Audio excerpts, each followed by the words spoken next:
এই বাবু শোন শোন শোন, তোর বোনকে আগের দিন দেখলাম রাতের বেলা বাড়ি আসছে। না, আমার বোন রাতের বেলা কাজ করে বাড়ি আসে, সেই জন্য ওর লেট হয়ে যায়। আর তোমার ছেলে মেয়েকে দেখো, ওদের মতো আমার বোন অ্যাটলিস্ট ড্রিঙ্ক করে বাড়ি আসে না রাতের বেলা। এই দাদা, এই ড্রেসটাই আমার কেমন লাগছে? আই বাস, হেভি লাগছে তো। এই ড্রেসটা খোল, খুব অভদ্র লাগছে। আমাদের বাড়িতে সব ড্রেস চলে না, অভদ্র মেয়ে। আরে ওকে একটুখানি পড়তে দাও না, ও যেটা পড়তে চাইছে। এমন কেন করো? তুই শুধু মাথায় রাখবি যে তোর ভদ্রতাটা যাতে বজায় থাকে।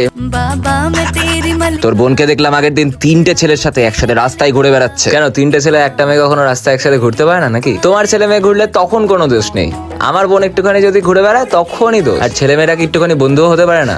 কি বলবো, আমি ফেল করেছি, তুই সেটা দেখে হাসছিস? হাসি না? আমারও খারাপ লাগছে, তুই পরীক্ষা ফেল হয়ে গেলি।